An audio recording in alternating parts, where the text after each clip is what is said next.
2nd, 2024. It's been a while. We're on episode 160, and I'm not sure everything we're going to talk about today, but it should be a fun show either way. I think that there's some interesting stuff that's been going on, obviously constantly new games, and lots of more fun layoffs we can always talk about as well. So good morning and hello. We got Andrew here, Powell, Greg, Corvallis, and Story here with me. I realized I don't have nameplates. I have to figure out how to get nameplates to show up in here. But yeah, welcome everybody. Thanks for joining us. If you're here with us live, don't forget to hit the thumbs up button and say hello in chat. And if you got any questions, I'm sure we'll be watching and answering a whole bunch of those along the way. Yeah, so how's everybody doing today? Any big news or updates anybody wants to mention or share before we get started? No big updates from me. Nothing at all, huh? Well, Nothing I mean, there's sales on the asset store with dragons, and I have dragons in that, and there's a mega bundle that has some cool battle sound library stuff. Aside from that, okay. Yeah, I did send out that dragon asset sale to everybody too. It looks like a pretty cool one. I mean, dragon's like my favorite all the time anyway. And I was telling you, I still want to make a dragon game together. I feel like we could have some fun with that. Just make them run around and do. I got a couple random ideas that are all probably terrible to talk about on stream, but I think that would be cool. And then that new bundle did look really good. It was like 97% off. A ton of stuff, and then I also shared out that other bundle, so I'll make sure those are linked down in the description too. If you haven't gone and checked them out, you should definitely do that and go grab the free publisher of the week asset. Is there anything else going on that was not a sale this week? Anybody get into anything new, trying anything new, come across any cool new tools, assets, or games? Yeah, I'm making a math game for Legends of Learning. So they're a site that has a bunch of education apps for schools, and they have a whole long list of learning opportunities. They have a big spreadsheet, and you can pick different categories, science or math or whatever, and different grade levels and that sort of thing. And then if you pick one, they send you basically a developer contract and a template for a game design document. You have 3 weeks to submit a game design document. If they approve it, you have to get them a build within, I think it's 3 months after that. And their design specs are pretty tight. Like the uncompressed build can't be more than 30 megabytes. And it has to be able to run on Chromebooks and iPads. And your game gets added to their catalog of games. And as long as it's performing and getting playtime, you stay there and you earn revenue for it. But you also own the IP for the game. So if you want to, you can publish it anywhere else you want to. So it's pretty cool. A guy in the mastermind group that I'm in, Manny, has already published one game with them, and he's working on a second one. So some of the assets that we've gotten recently, like the ones you were calling kind of like Power World looking monsters, and the tune numbers, those are some assets I think would be really cool in a math game. And I drew inspiration from a arcade game we used to play at the laundromat back when we were poor and didn't have a washer dryer, where you had to stomp on bugs that were crawling in, like steal pieces of cheese.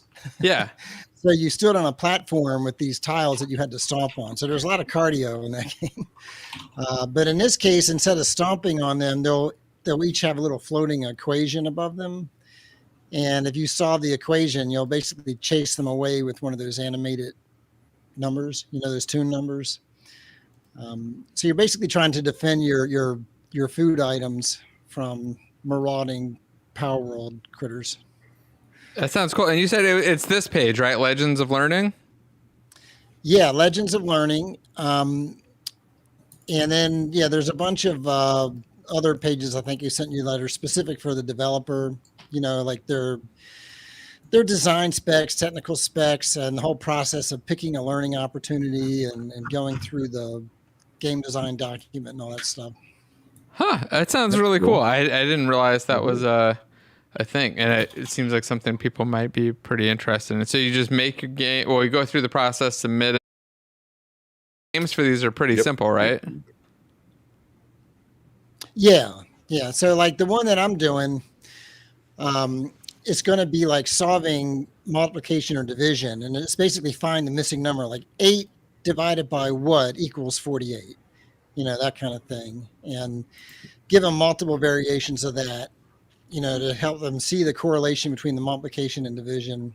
And then it will get progressively harder because the spawn rate of the critters that are coming to steal your food will get faster, and then their movement speed will get faster. So they're going to have to get quicker at solving the equations. And their score is going to be based on how many food items they saved, which is really correlates to how many equations they solved correctly. When I was a kid, I used to have to play Math Blaster for at least, I think, half an hour or an hour, maybe half an hour of Math Blaster in order to play an hour of Nintendo. Yeah, my kids played that. Yeah. Jumpstart was my jam. All right, all the K through 12 CDs. That's funny. Andrew, there was a question in chat about one of the things in the bundle there, that 97% off bundle, the fluffy part. And I thought that might be a good one for you, because I know you've actually used and kind of integrated it in with some of your own stuff, right? Yeah, I did a stream with the Daniel Zeller, the publisher, at one point. What was the question? I don't see the question. Oh, they're just wondering if the what did they say specifically? Has anyone tried that hair fuzz asset in the bundle? Yeah, it works well. So my Minotaur actually has. I didn't do it. Unfortunately, I never got around to actually doing it myself. But Daniel created the fluffy, what do they call it? Not sculpt, but there's a term he uses, the file for fluffy for the Minotaur. And so the Minotaur character has that ready to go. And what's neat about it is you can go to you can bring up the Minotaur if you want. I can't seem to chat and send you a link here, but what's neat about it is that the Minotaur has clothing, that armor and stuff, and the grooming tool allows you to like put a negative space on the fur over that so it doesn't peek out, so it looks really nice. And you can make short hair and long hair, so all sorts of different things. I think it works really well. The developer is really nice. I think it's a unique proposition for sure. And if you need that kind of thing, you can use it on any mesh in the asset store. So, upgrade the stuff and make it something different.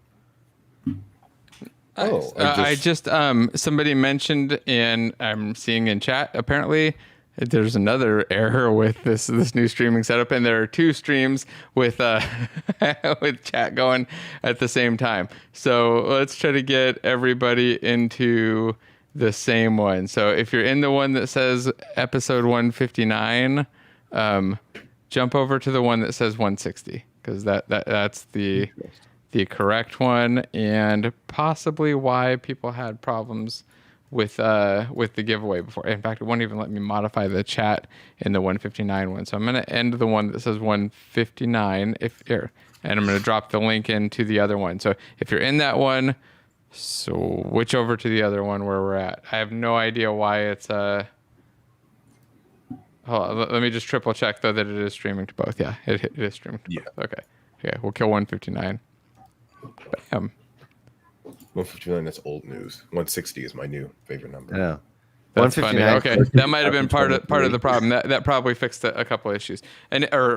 So again, we'll have another giveaway at the end of the show, make up for that and fix those problems. Okay, sorry. Yeah. So, but you highly recommend Fluffy still, even with the new hair tools and stuff? I think the new hair tools only work in HDRP or something. Is that right? I believe so. That was my understanding. Yeah. Well, there you go. Then I think that solves it right there for you. I think in that world, then Fluffy is perhaps in some ways, for some people, far more valuable. In the future, I'm sure the hair tools will be built in. I know for my own hair in HDRP, for the human hair and whatnot, and all the other characters that use the hair shader I have. Mm-hmm. At this point, I'm just telling people, if you're using HDRP in 2023, just use the built-in hair shader, because my custom shader is broken again, and there's no way it works fine with the hair shader, so just use the hair shader. And I do long for the day, though, when I don't know if that will ever happen, when there's just a default. Whoops. Sorry, I broke that. Mhm. No, there will be absolutely no more talking, Andrew. I tried to move a thing. There's a default what? A default, what the heck is going on? A default hair shader that just works, that everybody who produces hair meshes can create stuff with. If you have a tool that creates grooming that it works with, just because I think we all as indies appreciated the standard shader when it came out. And over the years we've lost that. We need it back. Yeah. One centralized tool you can go to that just solves the problem. Yeah, instead of you could 500. always make custom shaders. Standard shader existed, but you can make custom shaders still. It's just you didn't have to. And for 97% of use cases, you didn't need to. It was perfectly fine. So I like that. I think we missed that. I think folks missed that. Yeah, well, hopefully it all comes together soon. I know that was one of the things that a lot of people keep asking for, the unified render pipeline. One person in here specifically comes to mind. Oh, okay, so let's see. Anyone take his buttons away for a little bit? That's probably a good idea. You got to take my Stream Deck away. I'm going to keep breaking things. So, Corvallis, you'd mentioned something came out this week. Yeah, it did, and completely dominated 7 hours of my life last night. This is the reason we have the virtual background. Everything is a mess, and I am still too tired to clean it, because we're playing more of it later. Persona 3 Reloaded was a JRPG remaster that came out literally about 12 hours ago. And it's a remake of a 2009 JRPG, remade in Unreal, and it is so pretty and so fun. Can you tell everybody a little bit about it? It hasn't played Persona, like the whole sure. series? It's broadly a mixture of a visual novel style dialogue RPG. You walk around an overworld with more traditional like school elements, and it mixes with a dungeon crawler at night. So you go through procedurally generated dungeons, very simple layouts, but you get to fight monsters, increase your roster of not quite Pokemon but personas. It's a bit of a I don't want to say collectible monster game, but kind of. It's hard to describe on 4 hours of sleep, but very fun. And what I find so interesting about it is because it's a remake of a much older game, there were design decisions that had to change from porting it over, because that game had a lot of remakes because it came out in 2009. There was a PS3 remake, a PSP port for it. Then that port moved over to a PC port that had additional changes, and now we have a complete remaster and remake in Unreal. As a result, there have been a lot of modifications. Just looking at the design for what they chose to keep and what they chose to change is really fun. They wanted to keep that core older RPG or JRPG aspect in there, so like it uses procedurally generated dungeons. They abandoned that in later titles, but they brought it back here and tried to tweak it to make it less like repetitive, grindy, and bad, because people usually said that was the worst part of the gameplay. But they've wanted to keep it and try to modernize it. So as a result, it gets hamstrung by some older design decisions, but there are a lot of like really nice quality of life improvements, like auto saving, which was not a very common thing back in 2009 JRPGs. 3 hours gone because you got randomly crit. Now we have saves, which is very nice. Saving? You don't just leave the system on and hope your mom doesn't turn it off so you don't lose your game? You just turn off the TV, okay? It's off, I swear. Ignore the PS3 whirring with high intensity fans. I still have my old PlayStation 3. I reinstalled it or set it up to play FES, which was the original PlayStation 2009 version. And that thing, I've never heard that PlayStation scream more than when it was playing FES. Those fans were at full power all the time, and now it's nice to be able to just play it on my computer. And mod it, which is another rabbit hole I'm falling down. Pal World, I believe Metal Gear Solid 3 is also getting a remake in Unreal that comes out this year. A lot of Unreal stuff, and I'm expecting probably a lot of moving in the Unreal modding scene, because there's a lot of popular games people want to modify.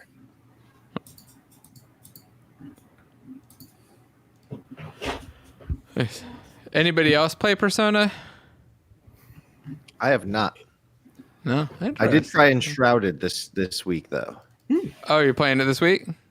Well, I played it twice, and by twice I mean I played it for an hour and then I played it for 30 minutes. So Okay. I played a little bit. We talked about Pow World last week, and Uri was, and I think maybe others had mentioned Enshrouded, and it looked more like my type of game, and sort of a fantasy-ish theme with dungeons and stuff. It looked like there was more moving around, so I decided to buy it and try it out and see what's what. Games have never been my thing, at least not heavy crafting. So I tried it, and it's fun. I did like that it has more actual like exploration of creepy areas rather than the Pow World. Is this island, and I guess there's exploration, but I didn't really find it beyond just walking around the world. So it seemed more exciting. The crafting though did confuse me because I'm not into those games, and I was it breaks for me. It brings me out the immersion when I have to like chop down a tree and then build string and then take that string into fabric and then make the fabric into a shirt, and suddenly I'm like, that doesn't make any sense. You don't want all of the extra steps? A lot of clicking when all I really wanted to do was give me a shirt. If I have all the things for it, just give me the shirt. Can't follow the 50-step instruction flow chart for how to make a shirt. Yeah. But so this is very much just subjective. I never got into Pokemon. I never got into Minecraft. So I just don't have that background as a player in order to be triggered by those patterns in my brain. So I like a little crafting. Mix a berry with another berry and get some sort of potion out. That sounds fun. Put berry in fire. Baked berries, a survival game classic. Is that what happens? You put the berry in a fire and a bigger berry comes out? It's just baked berries, which to be honest I've never berries. had. Yeah, even though it's pie. I guess so. Yeah, even though it's more frying because it's over like an open flame because you're not really using an oven. Usually it's like a fire pit. Yeah. I have no idea why you want to bake your berries, huh? Yeah. And in Enshrouded, my character was carrying around raw meat for a while, and I'm thinking this is going to start smelling after a while. Plus your hands are all sticky. You're going to get salmonella or E. coli or whatever it is that you get from raw chicken. Yeah. You're the meat man, though. Okay, it attracts monsters. Does it? Oh, so there was a question in chat that I don't know how to highlight yet. I'm trying to figure out how to get them to pop up, but about using A-star pathfinding in multiplayer stuff. And I was curious if you guys had thoughts about this. I think the question specifically was, has anyone tried A-star in a multiplayer game? I'm interested in using it to have NPCs find players within a range, which I pinned it on YouTube. I'd love to pop it up in here, but again, I'm a noob and I don't know what the hell I'm doing. But I have some thoughts on this. I'm curious if you all do, though. So on pathfinding in multiplayer games, and also maybe a little bit of note on that finding things in range. So I want to let anybody else jump in first, though. I've used A-star, not in a multiplayer setting, so I only have some familiarity with that because multiplayer increases what you're actually trying to accomplish. Yeah. Wouldn't only one of the host of the multiplayer game be the one that would end up using it because the rest just have to follow along, right? Essentially, yeah. So I mean, that's kind of one of the things I would mention there is that for most multiplayer games, that would only be running on whatever the server or the host is, that A-star setup, and that would make it really relatively simple if you're doing it that way. There are some scenarios where you want them to do that pathing, and then you probably still don't want them to calculate the pathing, but you might want to replicate the path over the network where you have the host or the server calculate out a path, and then you send over all those path points and then have that be done on the clients. But a lot of the time, what you do with A-star or with any nav mesh type system is you'll set up the destinations on the server or host, and then the object will move on the server and host and then just replicate across on the clients. And it's not really any different than if you're doing it doing it locally. What you don't usually want to do is have all of the clients trying to calculate out the best path or the way to get there and have NPCs do that movement locally, because you'll find that they'll definitely end up taking different routes. It's like a lot of the time it'll be the same, but occasionally they'll split up and do something totally different and your game will be completely out of sync. So there's no reason not to use something like A-Star or NavMesh with your multiplayer games. Just remember that you really want to be calculating that path on one system, I'd say 98, 99% of the time. Yeah, and then for the distance checks, you almost never want to be looking at the path either, though.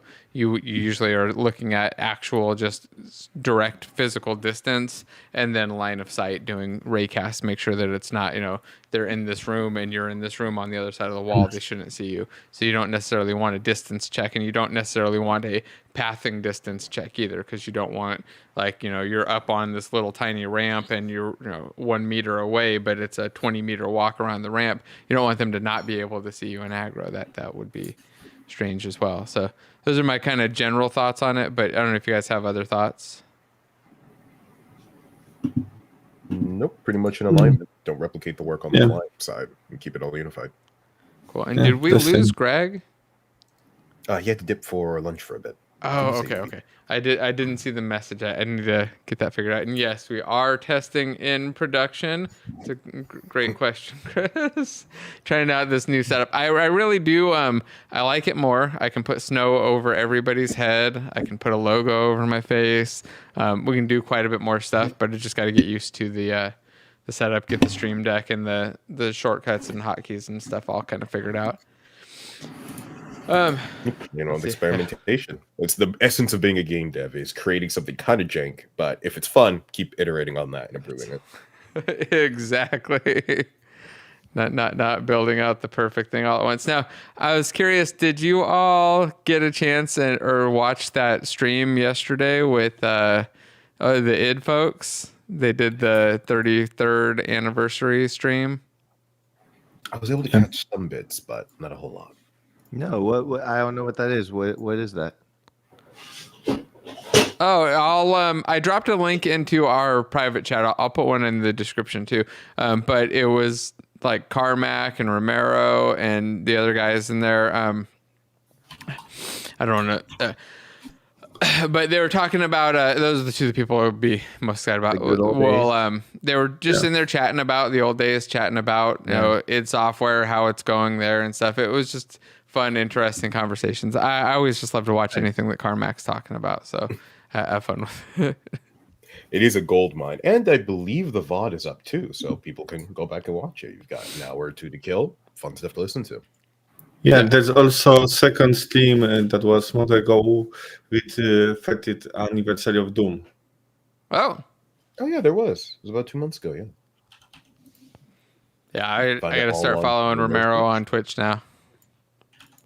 Bam, drop him a follow. It was good stuff. I think Salim said his best interview ever was with Romero. I don't remember that story. I'm sure he's told it to me multiple times, but usually that's when we're out drinking. How cheat programs track position?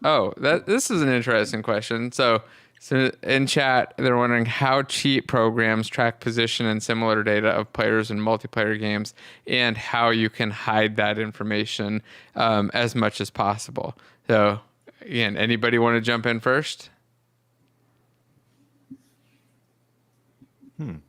I have no idea. Okay. Well, what do you mean by cheat programs? So, imagine you're playing a multiplayer game and you've got a little hack, and it shows you where all of the other players are with an outline, and shows you their ammo and whether or not they're reloading and all of that stuff. Oh, okay. Yes. Like actual cheats. Well, yes. Could it be like, I saw a thing about cheating like in StarCraft where there's fog of war, where the game knows where the other things are, but of course you don't because it's fog of war. So there could be another application on top that reads that data and then overlays information. Is that the type of thing that would be going on with that situation? Very much so, Extremely. except it's a bit different in RTSs and StarCraft type stuff, because the way that they're coded, usually you want the clients to have all of that info for performance and the network. But for almost every other kind of game, like a first-person shooter, an RPG, or anything like that, an MMO especially, it's typically the way that they work is that they're reading the memory because all of that data is being synchronized to the client. And the way to fix it is to not synchronize anything to the client that they shouldn't know about. If you're not explicitly putting it up into a user interface element or using it to control something visually on the character, whether it's their position or like their visual hat or something like that, you should not replicate that down if you care about this stuff. Now, sometimes that just comes down to like, you're doing item visuals. You might not want to replicate the entire inventory of all of your players to other players so that they can see that and know all the items, because then they could go like, hey, this guy's got something really good. It's going to highlight him. I'm going to go run right after him and go kill that guy, right? It'd be like an easy, interesting cheat.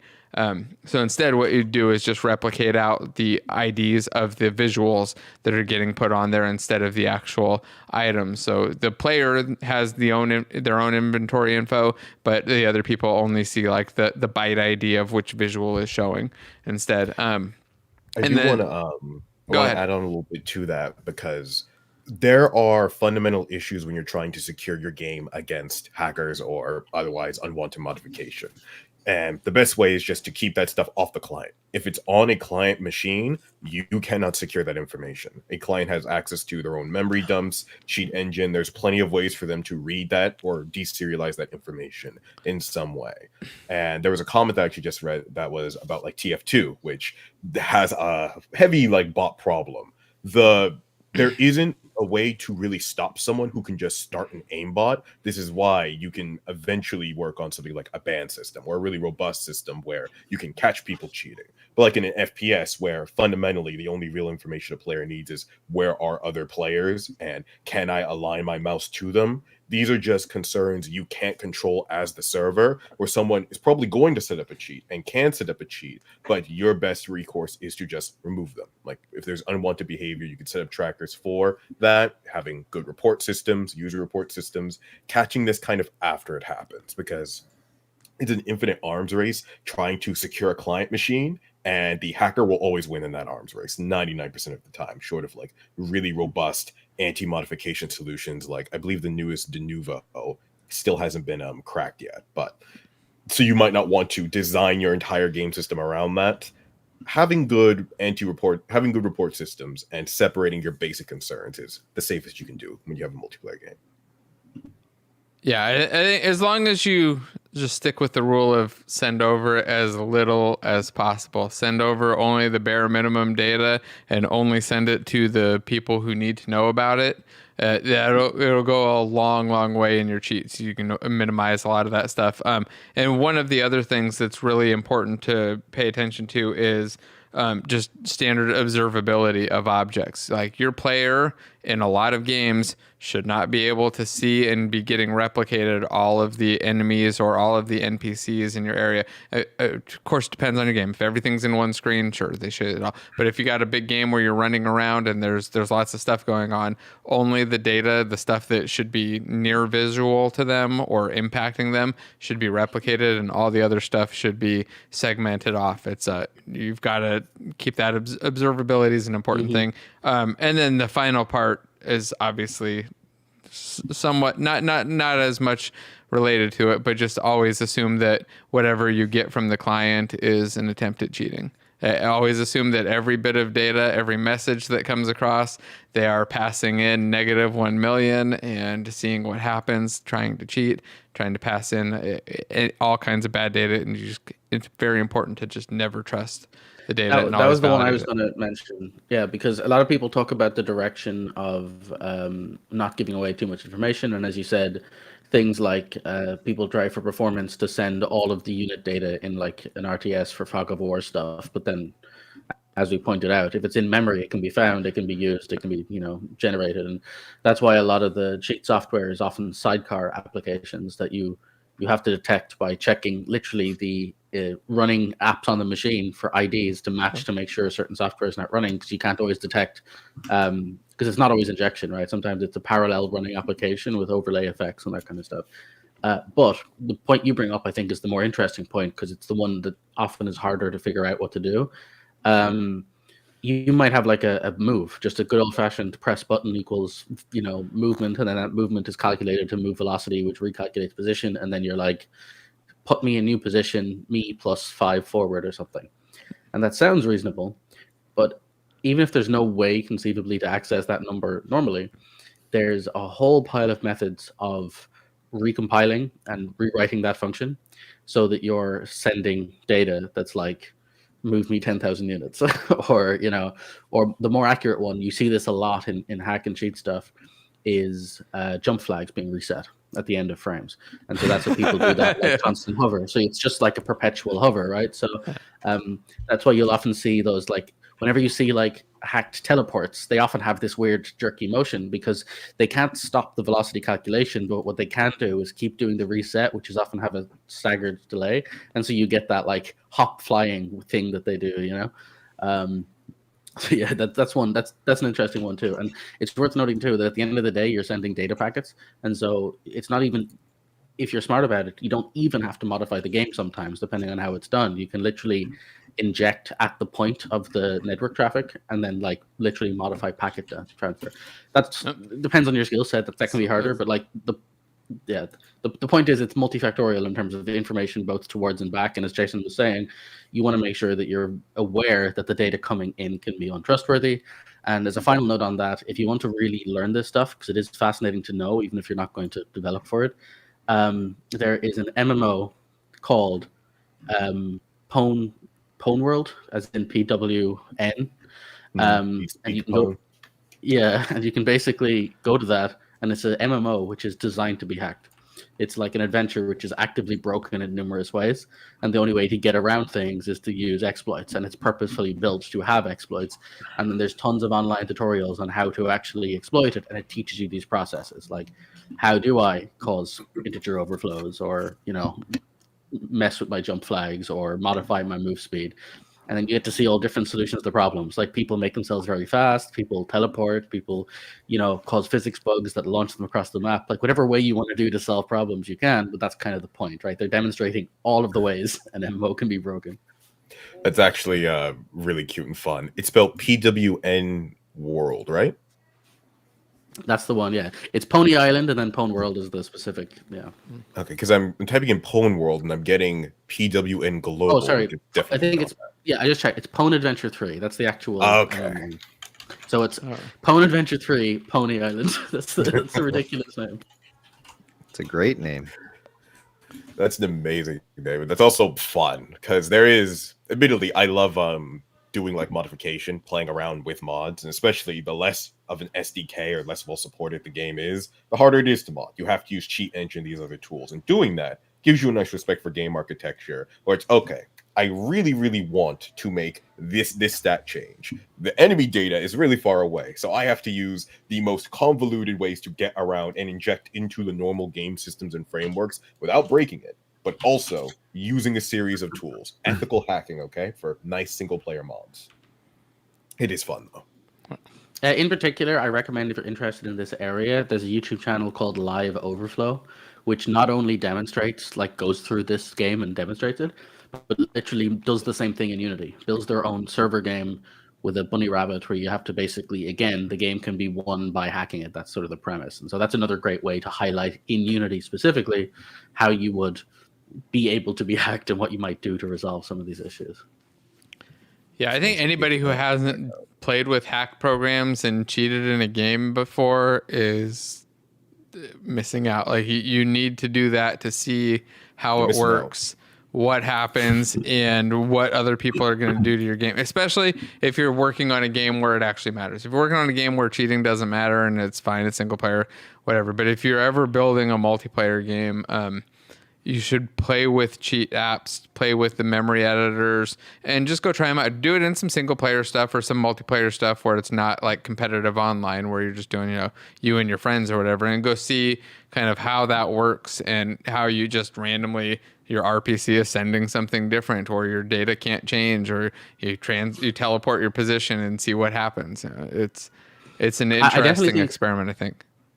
Specifically the memory editors and learning about things like creating your own list of operations in sort of an emulator or something. I think both of those things are sort of vital to learning general computing, because they teach you so much. Like, so much is suddenly understandable when you're like, oh, I'm thinking in terms of integers and strings over here, but when I go to the editor, it's just this giant wall of gibberish. But it's like, okay, once you start looking at it and learning it, you genuinely have that moment of like, oh, I see the matrix. I can literally start to see repeated patterns of bytes that are like, oh, that's hex 4. I know in memory I've stored this thing and it's the number 6. And while I can't off the top of my head recognize what's 6, over time through messing with it, you can see patterns and you can get like, oh, I bet you that's the health number. Because like, that's an item.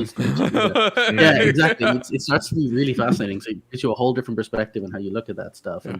And similarly with like how operations are done in, how they're actually split up into pushes on stacks and things. That teaches you a lot about how that stuff works. And if you want a really good way to learn that, there's a bunch of guides on how to build your own Game Boy emulators, and basically learning how to take literal hardware, writing virtual versions of it, and then replicating the tables that match the operation calls that would go to that hardware. And it's like writing it all by hand is obviously a lot of work, but what you can do is it teaches you at least conceptually all the parts of like, oh, this is how this stuff works. This is literally how it all connects together. It's very educational. Creating virtual hardware. In my assembly class, we made a virtual hack computer, all the way from the very basic logic gates to the logic gates that built a CPU that could then run hack code, which is just a simplified instruction set. We could pass through it. Very fascinating. Great learning opportunities, and all of this came about mostly because when Persona 5 Royale came out on PC, I really wanted to mod it. There is no SDK for that game, so I had to learn assembly, signature signaling, just to swap two soundtracks. One would play when you'd like start a battle normally, another would play when you start an ambush. Just to swap those two tracks, I had to find the memory addresses of where those tracks were located, write a program that would actively swap the two, and also the program had to be pseudo-dynamic because the memory address changes. Your game can be anywhere in memory, but there are very specific byte codes that identify what that is, and then the rest of the byte codes that may be placeholder, filler for whatever it may be in RAM. So making that dynamic and not break, work on other people's machines was a really fascinating, fun memory experiment. Huh, sounds interesting. I love doing hardware stuff personally. Like that, it was where I kind of started. So get all into that. Into it. I'm gonna drop off for 2 seconds, but I wanted to pop up the chat over my head. I just have to run in and fix something real quick. But I wanted to pop up chat over my head. There was a couple interesting things coming up, and there was one about World of Warcraft's anti-cheat stuff with this. Have you guys looked into this? I know like anti-cheat in World of Warcraft has always been a big thing because obviously there's tons and tons of botters and tons of cheaters, and those ones, like I don't know what their Lua anti-cheat is, but yeah, the anti-cheat stuff there, it's like a whole giant big problem. It is like a whole industry. Yeah, a whole sub-discipline of computer science, which is just specifically hardware hacking and security. I guess in general would be well, there's like a whole industry of just World of Warcraft cheats too. Oh, we're losing Greg. Oh, sorry, Greg. Good to see you again. We'll see you again Greg. next week, if not sooner. I guess I'll put the chat over Hey, Greg's head. All right, Susan. But yeah, like there's whole industries that have popped up just around, cheating in those games, farming bots. I mean, I'm sure you've all seen plenty of pictures of the farms of gold farmers out there, rooms full of them. And then obviously automating that and cheating and hacking and stuff is a huge thing there. So it's like, it's one of the, I feel like with MMOs especially, or any long-term persistent game with an economy, it's one of the biggest problems that you run into is it trying to prevent the economy from getting destroyed by constant influx of automated money generation. Kind of like what we do with the real government, right? Printing money is illegal for a reason. Like, here's more money coming in. Yeah, Okay, I'm not sure what Blizzard's doing for. Also, you have to head out, right, Jason, for a bit? I'll be right back. Okay. But yeah, I'm not sure what Blizzard's doing for their personal anti-cheat. I know recently Riot moved over their proprietary anti-cheat from Valorant to League of Legends, so that was like an improvement or an attempt to improve on their part because League had some bot and scripting issues. It did screw over people who like to mod their user interface, though, because that's a very hands-on anti-cheat. The anti-cheat can't tell if you're doing something cosmetically or if you're directly modifying the game in advantage. Usually, all of this gets wiped out when you do a hardcore. Especially in this day and age, too, because I remember one of the early issues in Overwatch hacking stuff is there's the obvious ones like the hacking the game, but one that came out that had people really question the validity is there was a assessor which literally did no modifications to the game whatsoever. It just took screen captures and assessed state of play and did things that are like common skill check stuff like ult tracking. One of the most important things the higher you go up the ladder in that game and a lot of similar games is being aware of the timers roughly for each hero, how long it takes for them to get their big ability, and you're waiting for opportunity costs for when a person is ready to do a big move, and you're like, okay, cool, I need to prepare in advance.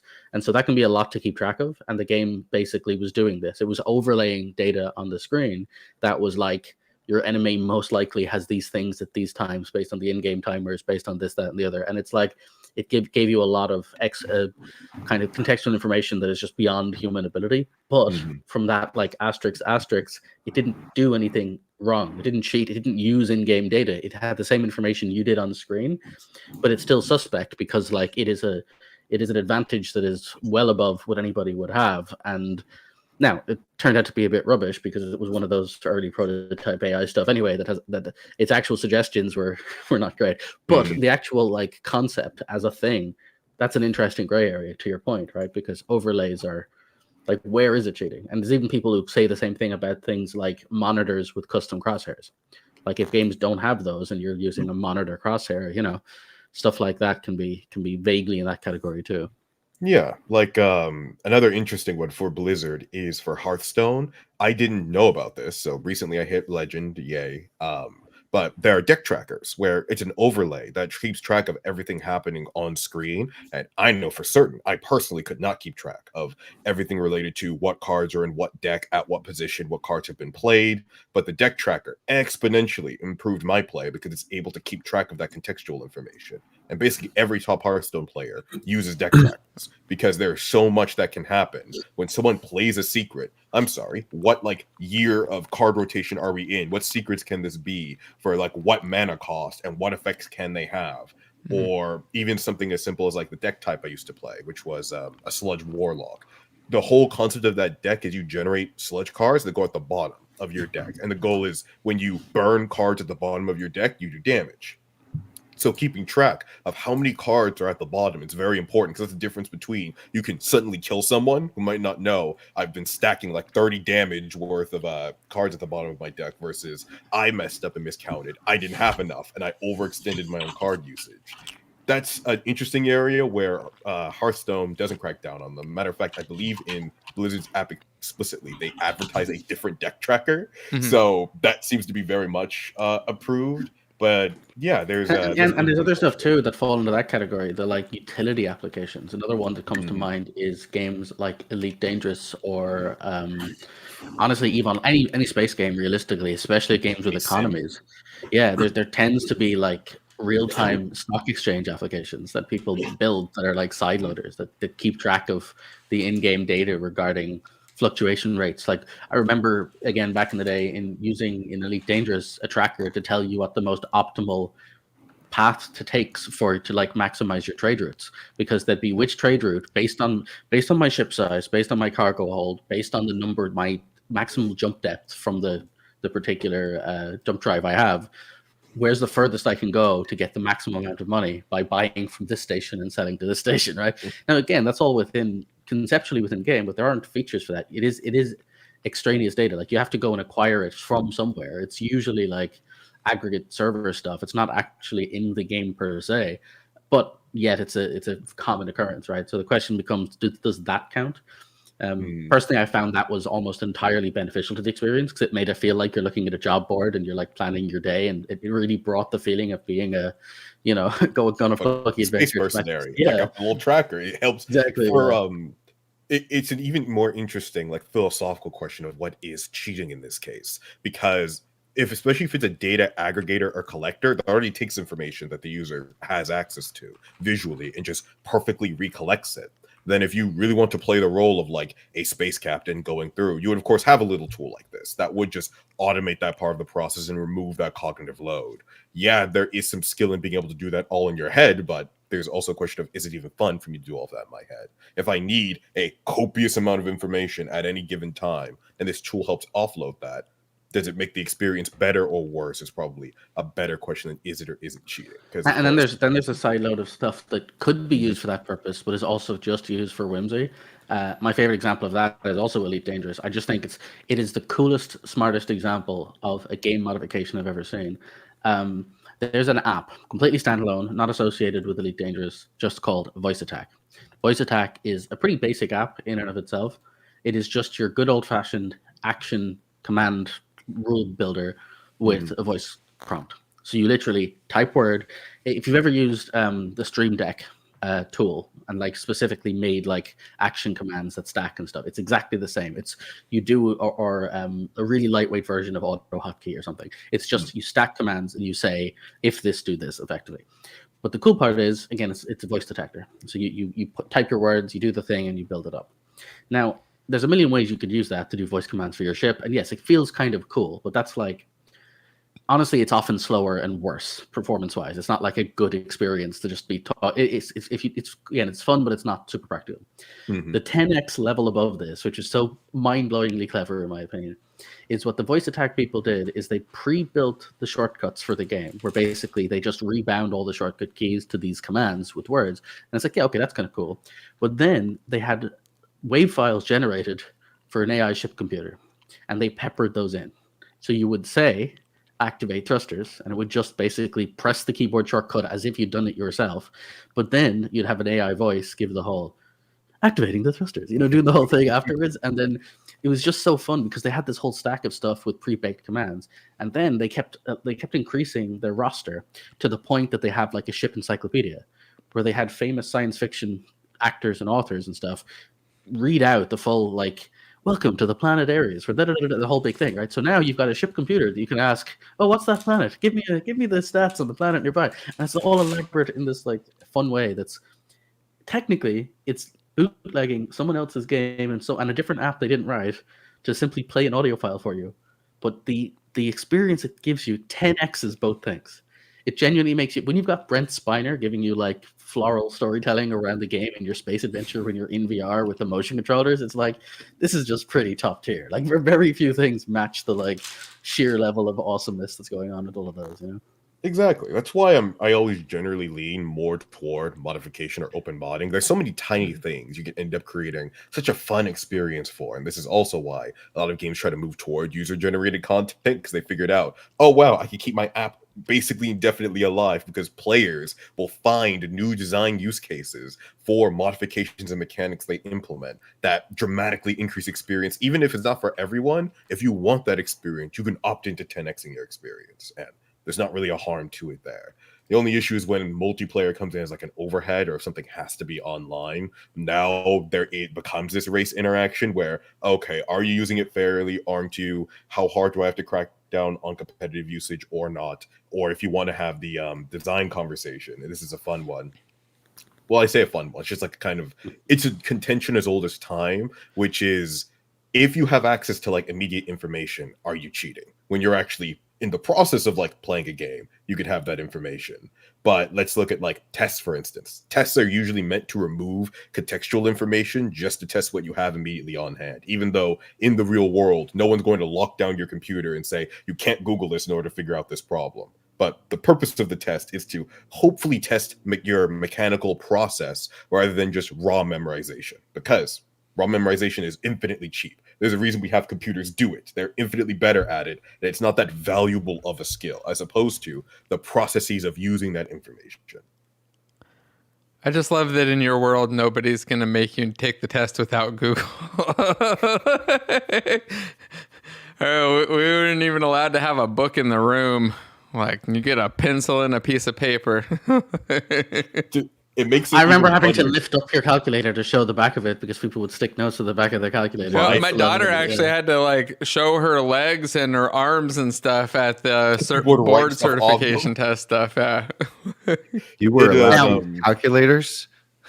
Well, Yeah. what the smart people would do, if you were really like, again, big braining this, you would get a piece of paper and you would cut it to the length of your pen or pencil, and you would write all your notes on that, and then you'd get a piece of tape and you'd open the pencil and you would roll it up around the actual ink cartridge on the inside of the pen, and that way you'd have a pen that's a normal pen, but you could open it and then roll out your little sheet of paper with all of your notes when no one would look.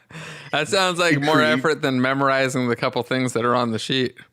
I was about to say, it creates all of these interesting application cases where all of a sudden I'm spending way more effort just cheating than actually memorizing the information. Especially if you're trying to do it right, because if you really are going to 10x your cheating ability, what you have to do is cut a small hole in the pen so you have a sliver, and then you basically tack something to the other side of it so it actually has a slot, so you don't have to open the pen. You can basically just hold it in your hand and like unroll it and roll it back.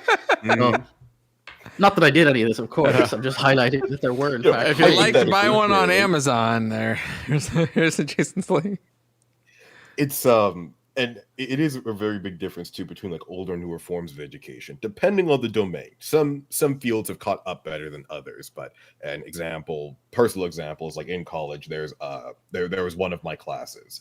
That class very much wanted you to do root memorization, and it wouldn't even help. And it was all in one horrific HTML long list of like, it was the most unergonomic, horrific thing to look at. So as a result, there was a non-insignificant number of people who decided to opt to a different solution, hypothetically. It's when you make the process of learning more incentivized for cheating, that's how you get these issues. And even though you can write the harshest, most severe punishments possible anywhere, it's a matter of incentives. What incentives are you creating? And if you usually create a nice, healthy learning environment with like easy access to materials, but I'm going to test your process, you're going to end up with less of that because you're not incentivizing that kind of system. That being said, one thing that this is just a personal thing I noticed. So when I was in college learning programming, there was I think I mentioned, 92, 94% dropout rate. Like most people who took that course just absolutely bombed it. But the pernicious thing about that is, weirdly enough, I felt like programming is one of the easiest things to coast in, because you can literally get really, really far without a damn clue of what you're doing. Mm-hmm. And I didn't realize how bad this was until we had a couple of lessons where the lecturer was like, we're doing a coding exam on paper. And it wasn't end of the world. It wasn't a huge deal, but it was things like create a class, give it a constructor, create a setter, and set the health and age, which sounds like a very simple thing, but what it does sounds is it like day 3.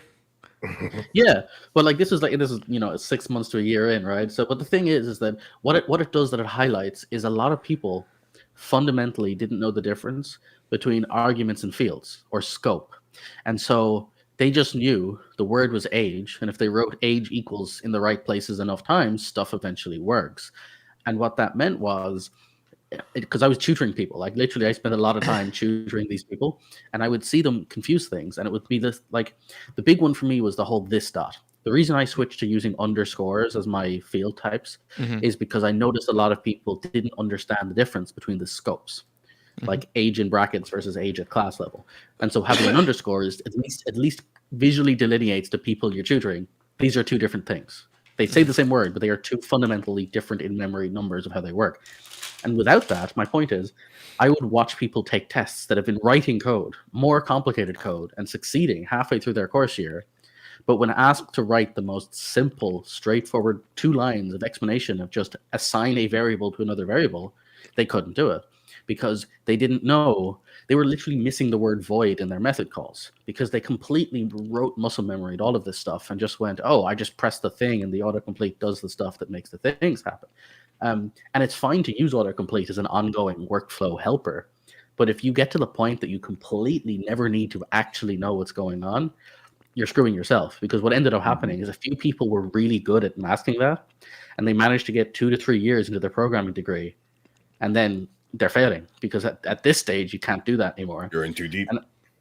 And then I remember talking to some of these guys, and they're like, I can't do this. And it's like, yeah, I know you're bad at this. I'm sorry, it's true. But like you are, and you can't, where you're at is like you're in trouble. And it's like, well, I've already repeated 2 years. I can't repeat again. It's like, well, what's your end goal here? Because if you succeed, if you manage to actually get past this and convince people to just get through, you get the reward of getting to do this for the rest of your life.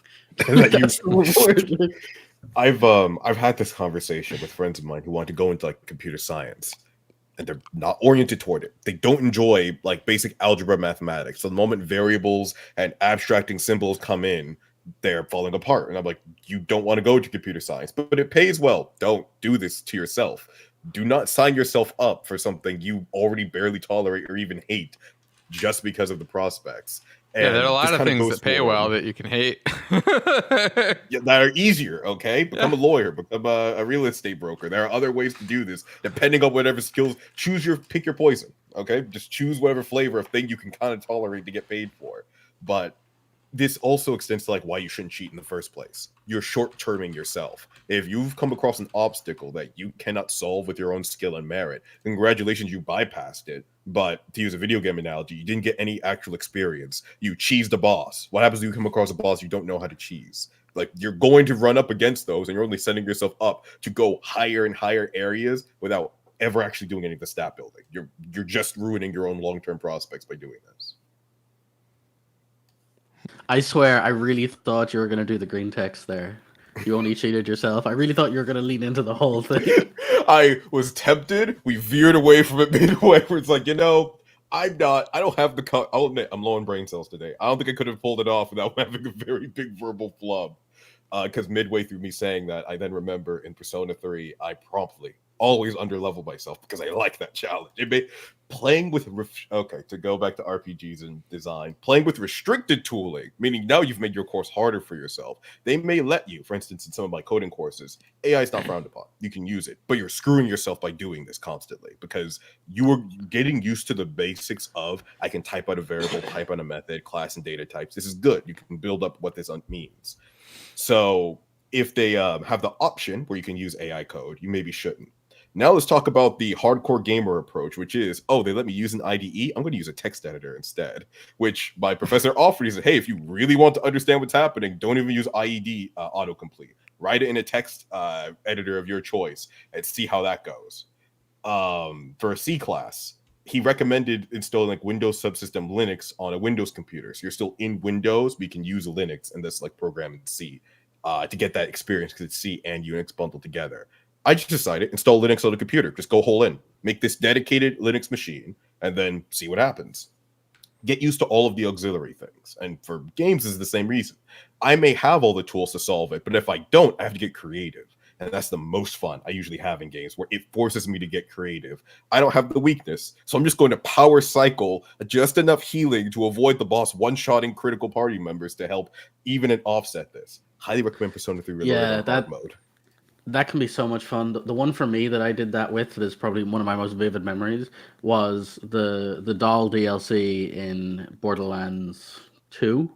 I remember when that DLC dropped, it's basically a giant wasteland. It kind of has, huge desert areas, and there's a whole lot of sort of shock trooper guys with various different elemental powers.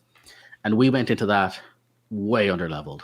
Like to the point that 5 shots would blow up your car kind of thing. And so you're going to this wasteland constantly afraid for your life. And I remember there was 4 of us playing, and the real struggle was finding ammo, because every single, like, you were constantly running out of ammo because they were so tanky. But what that really did is it forced you to engage every single time with elemental advantage. It was completely not worth ever wasting a bullet if you weren't augmenting it in some capacity with the appropriate gun to the appropriate element to get even that extra 4% or 6%.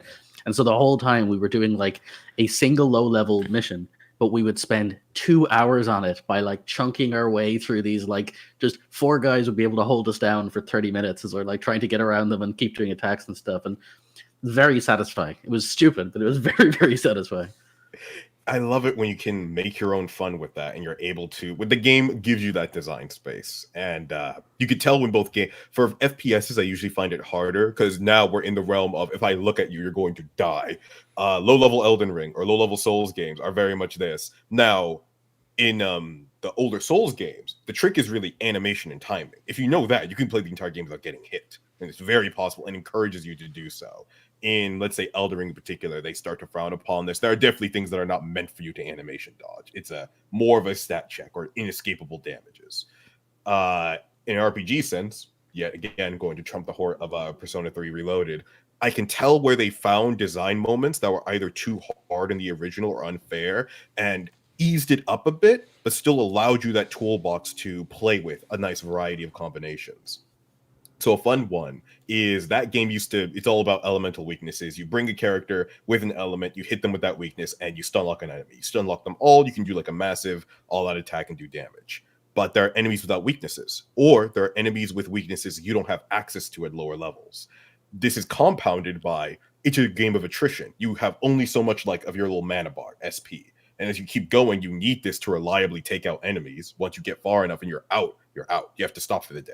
But you want to maximize how far I can go with how much mana I have and how many resources does an enemy take. And now, status elements, things in games that I normally don't use, like poison or confusion, are very good. Because if I can't take out that enemy in one hit, I'm going to status you so you can't hit me. And the trade-off in resource gathering is more efficient. You can kind of work around that. Or if it's a boss where status ailments are not possible, I hope you brought healing items. And I hope you know how to use the block button.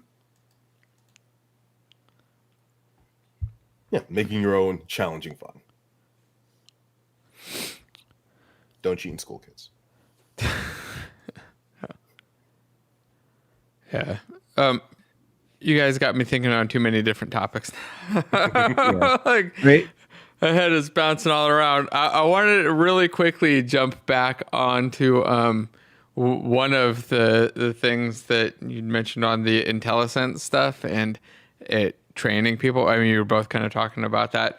And somebody had called out AI stuff and LLMs making that even more of an issue going forward. But I kind of feel the opposite. Like it's kind of doing a different thing than what Copilot or than what IntelliSense is doing, and that it's more helpful, but also kind of weird in the way that it's going to make people learn things because it tells them the wrong thing often, and then they have to look into it more and dig in. And if they use it right and ask it follow-up questions, it can usually kind of figure out and go through that learning process a lot faster. But I've also found it to just be like really helpful for when I'm working with any library or system that I'm not already super familiar with, like this YouTube one. I happened to be in Rider and I was like, I'm going to go get this thing working again, the Battler, get it hooked back up to the YouTube API. I started typing and Rider just pulled in the Google APIs and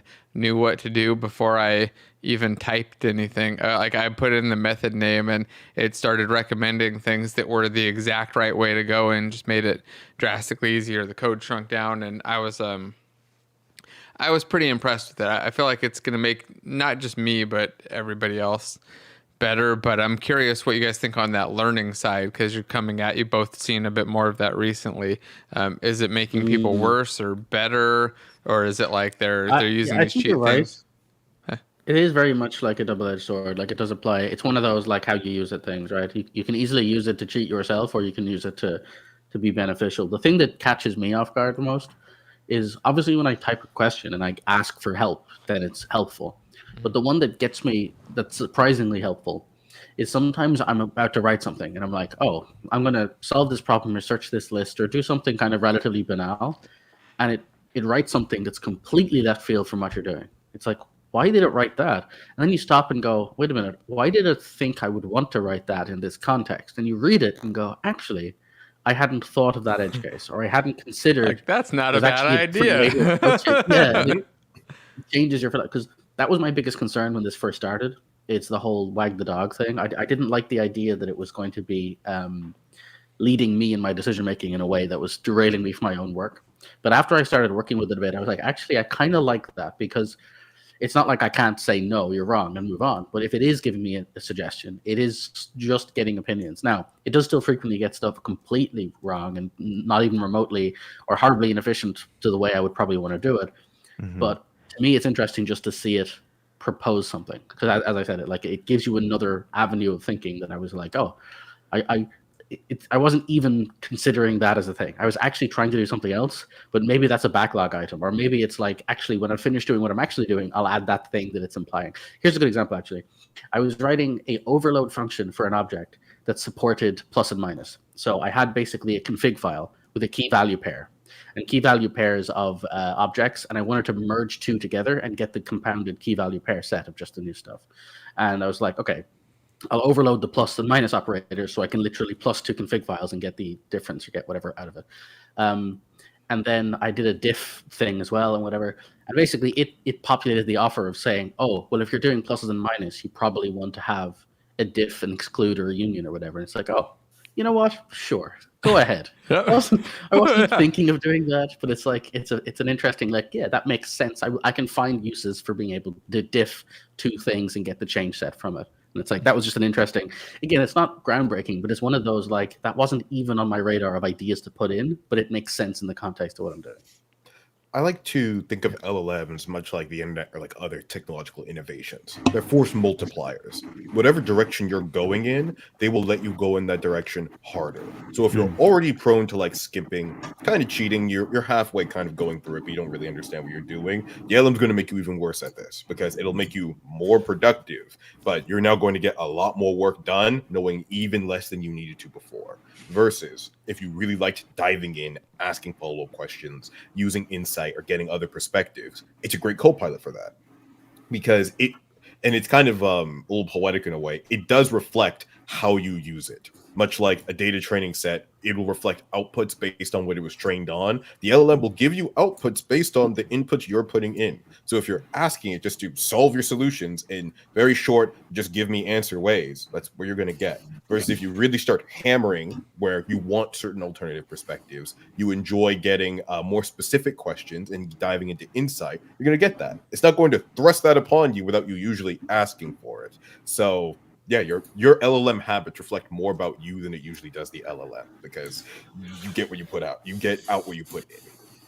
I think it makes sense that this is ultimately a good thing for folks because it enables people who really don't give a flying shit about any of the details, the ability just to do something. And I think, if we fast forward a little bit, we can look at today's stuff, just using Siri or Alexa to do something. All people really want to do is play the next song. All they really want to do is find out some information, right?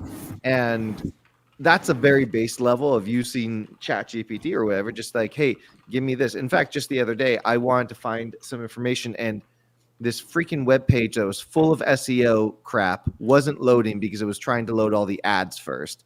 So I went to ChatGPT on my phone, asked the exact same question, and I got the answer a lot faster. It was something about cooking. I need to know how long to cook chicken wings for. Like, come on. And that's a very basic thing. Now you go to the advanced stuff where you're trying to make a brand new system that integrates all these different YouTube APIs and other APIs into Unity or Unreal. And now you're going to need to know a little bit more to do it. But there's all those levels in between that sometimes this person's goal is not to learn everything. And their goal is just to make a game for their kid. My kid wants to make a game, wants to get into game development. I don't know much about it. Let me just see if I can make a simple thing. I dabbled it in school. What's going on these days? And then that's my goal. That's all I want to do. Or all I want to do is make a story for this RPG I'm building with my friends, a paper RPG is, whatever it might be.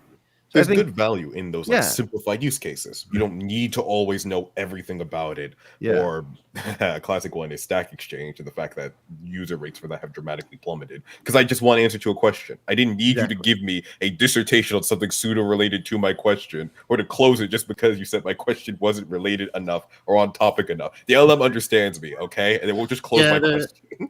Yeah. The best version of that I've seen was someone making fun of the classic cooking thing. I think it was a Penny Arcade or something. It was basically someone going, the first time I tasted blood, I was 17. It's going to a whole big complicated thing. And it's just like, and it cuts behind and there's a person tied to a chair and it's like, just give me the recipe already. God, I don't need your life story.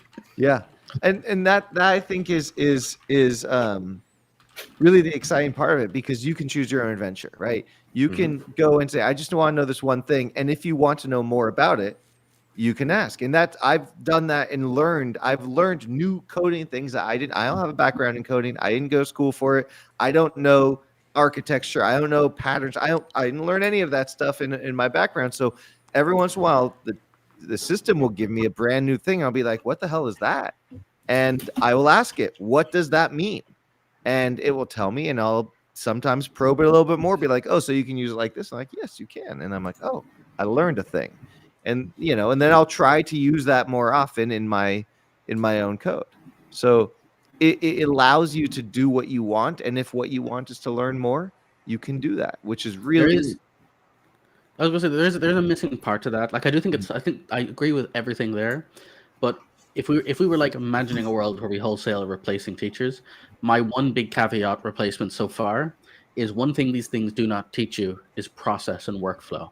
And the example that comes to my mind is I was watching a video tutorial a couple of days ago from somebody for how they make cool textures. And when they were making it, it's like, oh, they specifically use Substance Designer and they use the tiling nodes, which they use gradients this way. Now, you could say, generate me this, or you could even possibly say, what nodes are available to generate this process? But being able to watch a person creatively go through the process of, oh, what if I add Fresnel here and I do this and I just, and maybe we'll add a bit more bump map. And actually, if we add this beforehand, so we add noise, it'll stack the layers so you get more of this like two-tone vibe. It's like, you're not getting any of that ever out of any form of this stuff. And so the process thing I think is hyper valuable. Like some of the best things I've ever learned have come from watching a professional talk through their process. And you can replace documentation with LLMs. You can replace rote, teacher's assistant answers. But so far, nothing has replaced like someone just going, okay, here's the neat thing. Did you know if you do this shortcut to the, and like how they do it, To hone in on that even more is that's usually what makes the highest quality education material is that additional context. And of course, the best way of this is literally having a mentor you can talk to who will curate things and adjust accordingly based on what you need to know. Hey, you might like this. That's the best form of education. And truly why I also think like education isn't going to be fully replaced by an LLM. You might be able to replicate some of that curation and some of that process, but there's a very nice component to a human understanding your use case and delivering additional content and additional benefits to it.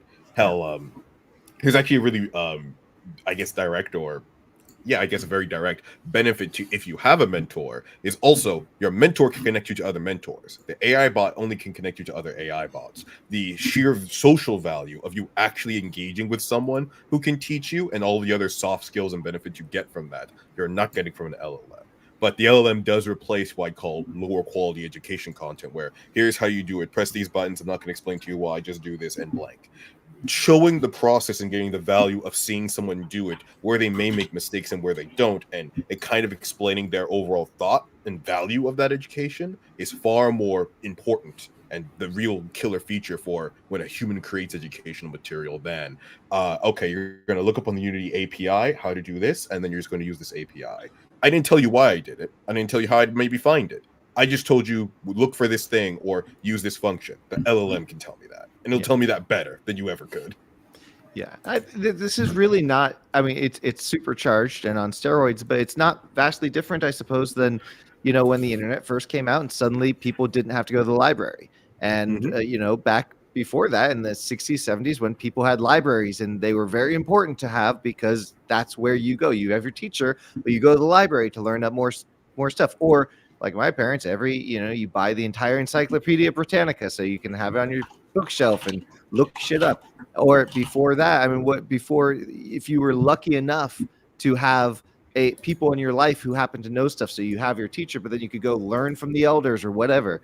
And each time, whether it's books, then groups of books via libraries and bookstores or the internet or this, you still need teachers, because that is how you're going to get true expertise, and that social aspect, the community aspect, the encouragement, the motivation, the understanding why you're motivated to do certain things. All that's going to come from other humans, but all this other stuff allows for all of that learning to be supercharged.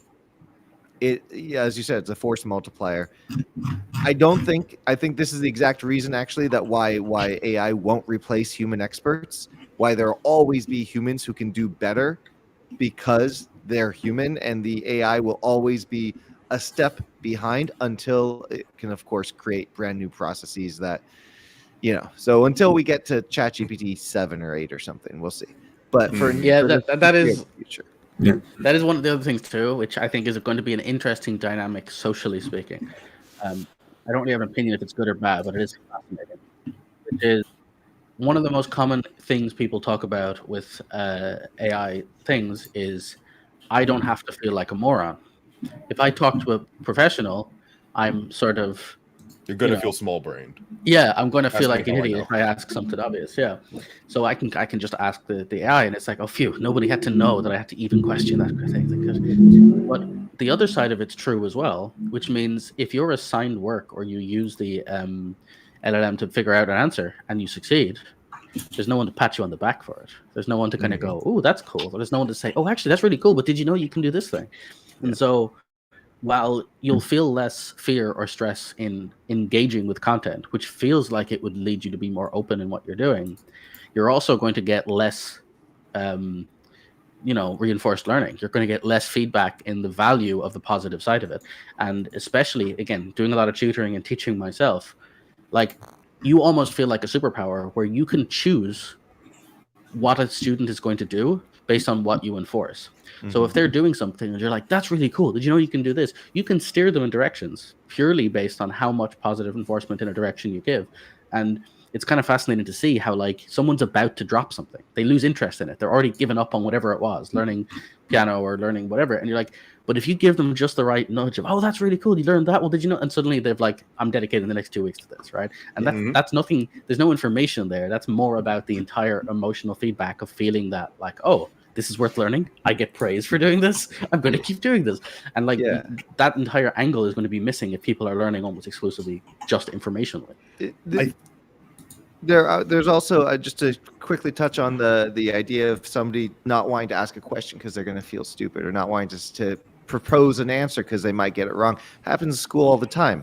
People raise their hand like this because they're not sure. Answer. A teacher is able to see that a student's constantly doing this and able to help them come out of their shell, help them realize it's okay to be wrong. It's okay to ask a question, be wrong.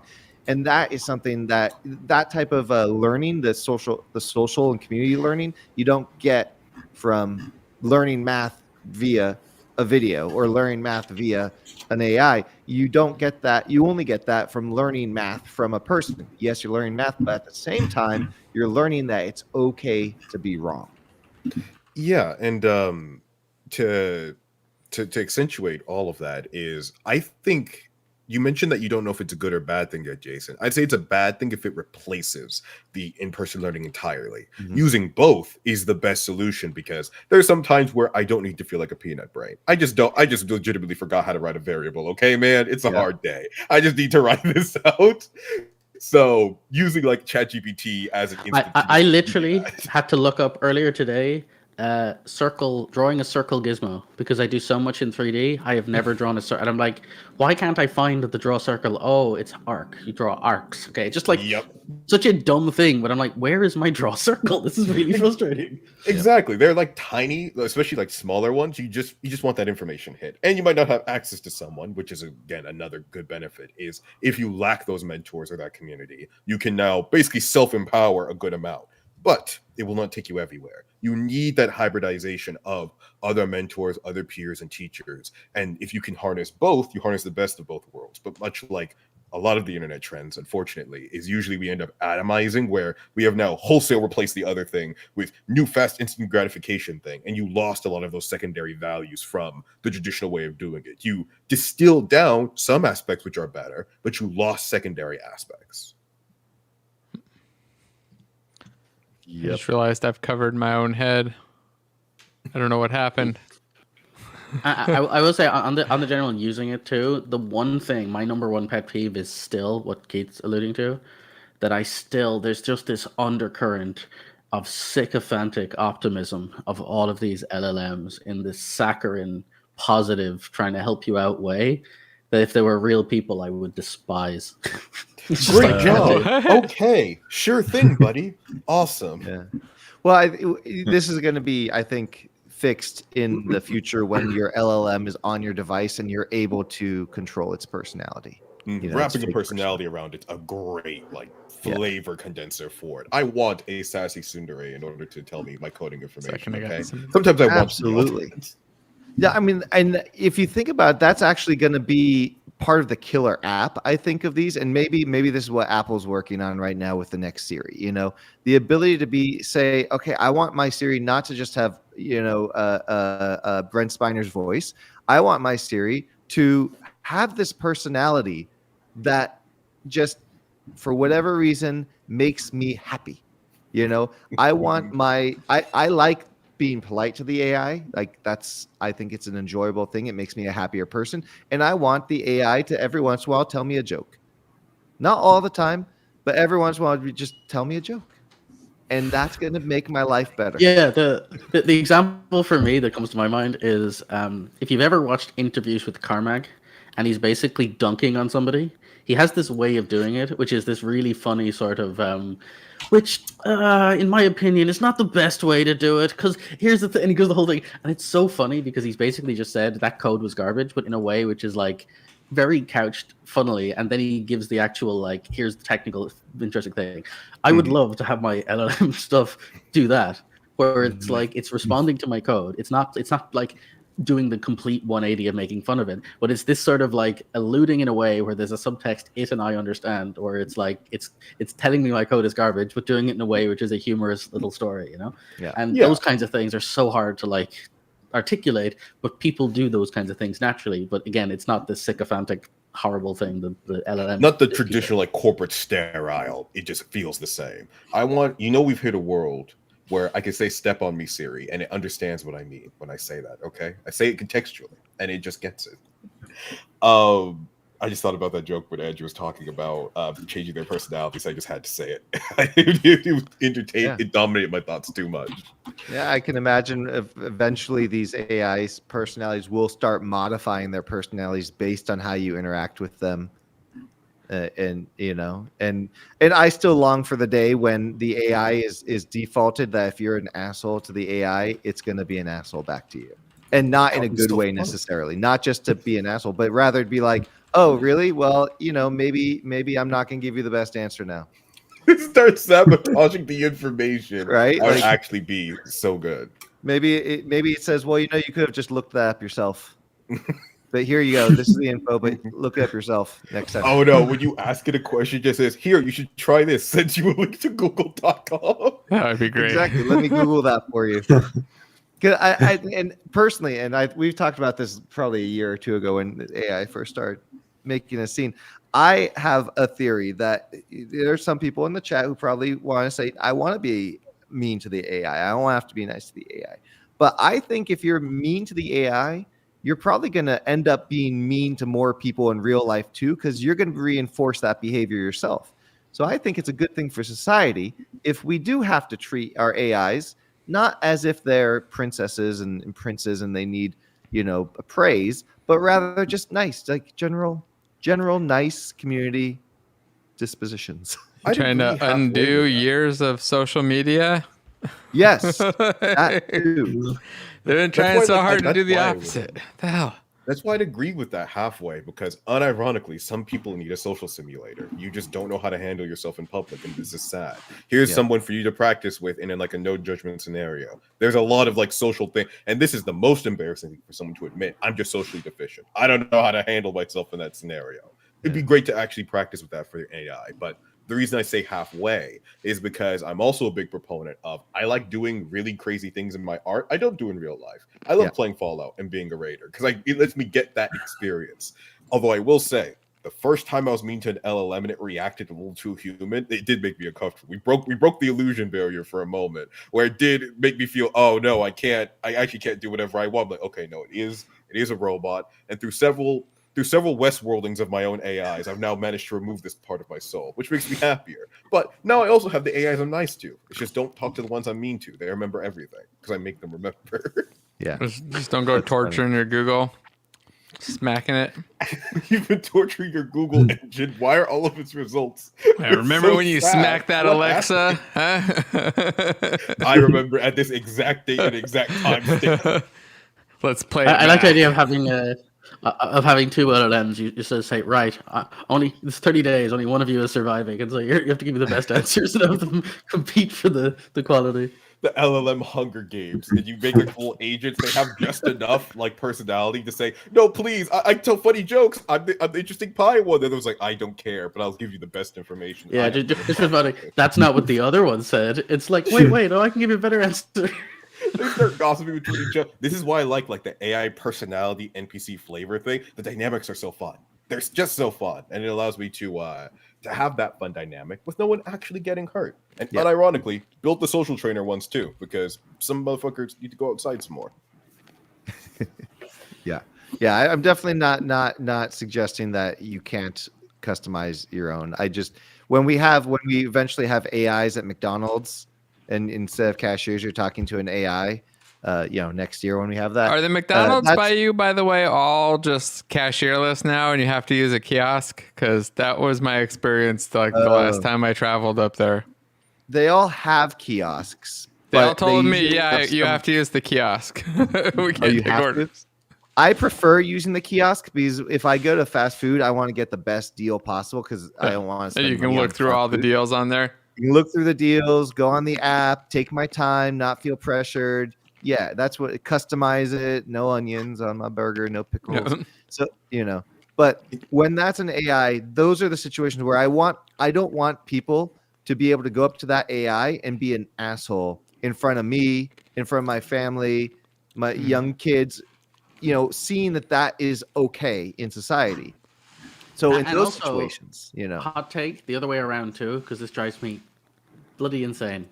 So, when you've got like one of those dinky supermarkets, that's sort of like one of these small ones with like they literally have one person manning the entire counter section, where there's just 2 or 3 counters, but then 2 or 3 automation machines. Now I will use the automation machines 95% of the time because I don't want to bother somebody else. I can just scan a handful of things. But if I have things where they're like, say I'm buying flavored water and they're bottles, and that stupid little shelf where you have to weigh your stuff isn't large enough, and I'm like, this literally I can't balance them all, and the bag I have will be weighed incorrectly. This is annoying. I just want to go to the counter thing. But when you've got one person who's milling about like stocking shelves, and that's their one, like they're the only human to do this thing with, what I've noticed is you get into that thing where you're kind of going, I need a bit of help, and you're kind of looking around, and they look at you like, oh, this person wants me to help them. This sucks. It's like, so now the opposite's true as well, right? Where you're getting this like rudeness from the perspective of, actually, this used to be like literally the job was, in the service industry. The whole point was that like, you're supposed to help me here. And now the expectation is that the act of helping somebody is the secondary job because the computer is supposed to be doing it.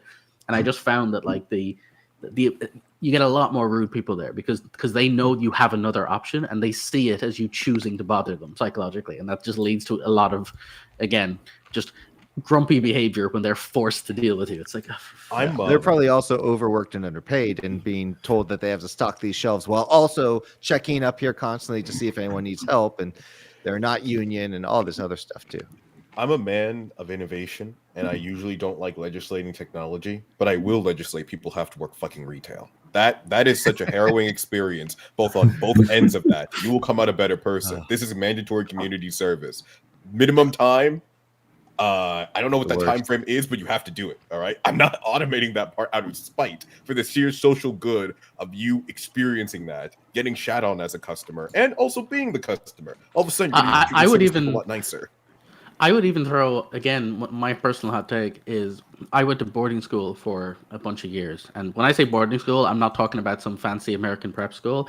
I'm talking at a place which used to be a prison. And then before that, was repurposed to a hospital. It was So this literally isn't a like a prison fancy turned place where you were going No. and playing polo with the king and No. bouncing Like, around. there's a- When I Please see tell me they boarding kept, school, like, I the picture spell that bars. on TV. Everybody's got their Yeah. fancy suit and their magic spells.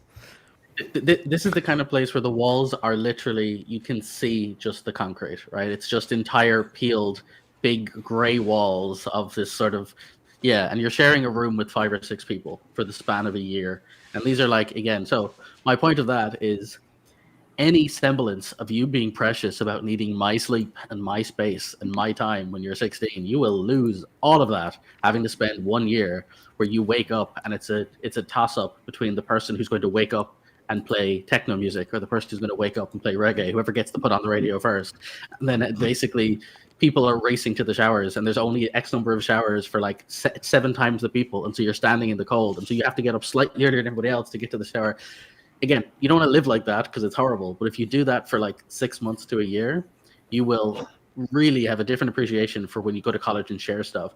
Because I had that scenario where having gone through that and then later on I went to college, there was somebody who shared a house with me in a house share in college who very clearly had come straight out of used to be at home. Their mom used to do the laundry. They had the whole vibe of how they saw the world was everything was an imposition to them. And I'm like, you have never shared a space with people before. And that is a life lesson that you need as a person because we're not all here to accommodate you. And I think, so yeah, that I would add that to the list of like horrible things everyone should have to go through for at least 6 months. There is actually a value to it before you just end up doing these usually because life was not as easy as it is now where you could hyper isolate and specify your living conditions. You just have these experiences and it helped round you out. So I do get the value in doing it. Younger me would have hated everything I'm saying right now because no, I don't need this. I don't need community service. Why are you making me interact with people? I hate the fact that it's true, but it's one of the things you get as you mature as, oh yeah, that was actually like a good hard experience that everyone and all of you mostly should have. Reinforcing that through some mechanism would probably be good because you're going to end up with a different quality of people. If someone's just on social media at home in the probably worst nexus of social informational influence as possible, and they just churn that out for hours for all of their youth, you wonder why you have a certain kind of person that comes out of that. I didn't have TikTok when I was young. I didn't have there was a computer at home. The internet was not the same, and it was not as easy to access hyper stimulating information. So You had an internet? The hell? I did get an e-machine young, and I'm happy for that. My brother learned modding before me, though, so he wouldn't let me play certain games because he had already modded them, and I didn't know what a mod was. So kudos for him for protecting me. Also kudos because he had mods he wasn't supposed to have on them, and that's how he kept himself covered. I only learned, like, literally last month. Is that why you wouldn't let me play that game? Because he didn't know how to turn them off. He's like, no, you're not allowed to play it. Why not? You don't want to know. Oh, that's good stuff. Before we run out of time, I did want to pass this question over to Andrew that popped up in chat earlier about animation. I pinned it to the top because it was, which way do you prefer to set up a Unity animator for a character? You have like your random idle and accidental jump stuff. How do you do like your transitions, your crossfade? Do you have like a general... Like, say you're doing a human. Let's just stick with like a basic human for now as the first example. Like, do you have a preferred way that you do it? Do you use like a blend tree or multiple blend trees? And like, is there like a standard or a thing that you would recommend, or just different setups you recommend for different scenarios? So it's I don't have a good answer on this one, but Shadowed Soul Studios did recommend checking out the Banshee character out. That has a very extensive animator controller that I did not make. This other person named Shout Stool Studios did it for me instead. So definitely check that out. Animations are going to be unique to your project. The controller is going to be unique to your project. So the first step is to decide, is the character ever going to jump? And if they aren't, then you don't need that. So when I produce stuff for the Asset Store, it's a little bit different because I don't know how people are going to use it. And my Animator controller is essentially going to be a demo controller that's going to be able to show you the animations in a scene that looks pretty, mostly because I want to sell more copies and a pretty scene looks better. But by no means is it going to be a character controller that you can just drag and drop into your game and boom, it just works for you because your game's unique and all that stuff. They do just work though, which is nice. Like on yours, unlike a lot of, I've seen a lot that are like the animation controller is literally just like every animation in a row as a loop, and yours are actually it drives me so nuts. Yeah. It's like because to me they're going on a whole big rant. I guess that people don't like Andrew's argument of like, look, I'm not making a character controller because now I have to maintain it. That's a completely fair, like, that's too much work to expect from somebody. But if you won't even demonstrate blending your own like jump with your own hit or your character walking to whatever, if you've just given me a list of animations in a controller where I press the toggle button between them, that makes the whole thing suspect. That leads me to like, that means you're not even putting together a fake stitched together set of characters, and that immediately puts me off if I just see exactly that it's just like the press next trigger animation. At least pretend there's a loop or a cycle or something that lets me see a conceptual look at how it might work. Well, my point was just that I was using at least the dragon one, and I can walk, I can breathe fire, I can do all the things that I normally need to do. It was, obviously it may not have everything that you've got for animations hooked up. I don't know, but it seemed to just kind of work, which is nice. I like those ones where they come like that. But anyway, I'll stop interrupting and shut up. Go ahead. No, that's right. It really is it's kind of ladies' choice here when it comes to what you do. I know some publishers on the store, some very popular ones who are more popular than me, purposely do not add any scripts or any extra stuff. They don't add any controller at all because they don't want to have to maintain that or deal with it. And they still, they're more successful than me on the Asset Store. So there you go. Yeah. Other character, humans, there's people who put stuff on the humanoids up, don't have any animations at all. I think Cinti Studios now has animations, if I'm not mistaken, but for a long time they had no animations. They have animations though? They have a separate pack for animations. There you go. So and they're obviously successful. So it really does come down to personal choice on how you set up your character controller, and that's going to be very, very specific to your game. In the end, how the character moves. Do they strafe? If they don't strafe, if your character's never going to strafe, well, that changes everything. If your character's only going to turn on a rotation while they're moving forward and you really don't need a turn animation, that changes everything. So the first step is really to decide how the characters are going to move and then design your controller based on that. That seems fair. And then do you use a lot of blend states or blend trees or in your own stuff?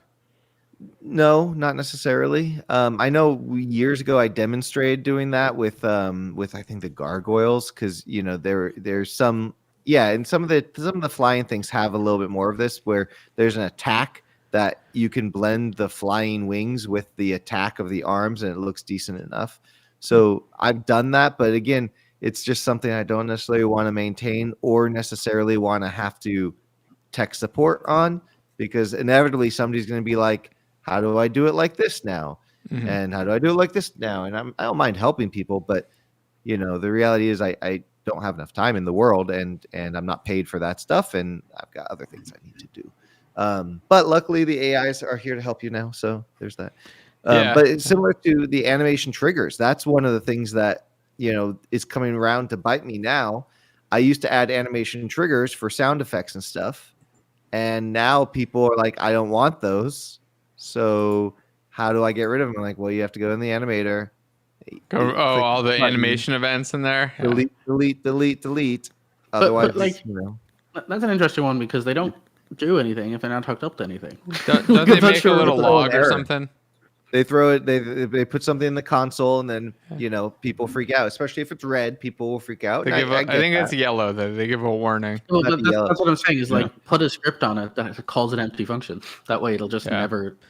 Or you could probably have ChatGPT make you a little script that just strips them all. Actually, I don't know if that works well. I've tried scripting animation events, and it's not been super successful. Even with the AI's help, it's just that's interesting because I haven't tried to, but I have scripted the timeline, and it's super easy. Like I tried to copy anything you want with it. My big thing was copying because I had all these old animation events, got a new character with the exact same animations, exact same keyframes and everything. Just want to copy those, and it's never worked right. Doesn't quite save it. I don't know what the deal is, but even having another script on it, because a lot of people will go into my stuff has a lot of scripts on it, and whether this is a good thing or not, I will never know if all these extra fun scripts I do actually help out my business side of things, because there are people who come on and they say, "Oh, great, I want to delete all of your scripts," and I'm like, "Okay." And now you get an error. So they don't want any scripts on it. They want to either do it themselves, or they think too many scripts is bad, or there's a lot of some of them just want raw art, right? Sometimes, or they just don't realize that having various scripts on the thing isn't bad. Like some people think every script you add is like, now you have to consider the performance cost, and I mean, come on, not most of the time do you have to consider the performance killing cost. Everybody's performance, huh? I will say one that I do think is relatively in the mandatory category, and this is, you can argue, there's a lot of people out there who do fancy shaders, and then they just give you the damn material with the shader on it. It's like, yeah, cool, but you've got a whole pattern. Now, it's not just about knowing what the names of the variables are, but you've clearly designed a workflow here, especially ones that are like screen effects or that do some kind of transitions where you're meant to like blend this number and then fade to this one, or do a sine wave here or something. And if people don't provide like an outline shader manager script, I get very annoyed. Not because I even want to use theirs, but at least I want to see which flags you need me or expect me to turn on or use in the normal flow of using it. Because that's really annoying sometimes when you just look at it and go, you've got like underscore vert invert 5 and underscore material color 1 and underscore matte color 2. And it's like, cool, you knew what these were. And yes, I can just play with them in the editor until I guess vaguely what they're supposed to do. But if you made these, you made them for a reason. You had a look dev in mind. Give me a scene with a script that controls them, and at least show me the 2 or 3 examples you expect them to fade into or out of. That one drives me insane. Like specifically things like monitor effects and outline shaders. Because again, it's so easy to just go expose some variables, press play, there's your material. It's like, yeah, but that's half the job. The other half is the actual integration with how it works. And then if you're smart, using again some kind of like a property box or something to manage that as like a way to demonstrate how you're supposed to be setting blocks of changes. And yeah, so if you do an asset that's a shader, please provide a script. I mean, this is making custom editors, custom inspectors, so to reveal only the stuff that matters, to hide the stuff that if you press this button, don't press this button. Like it's rare. There's often safe phrases. You want to make sure to click exactly. Yeah, 100%. But a lot of people don't have the skills. They don't know how to do that, and so they can make it.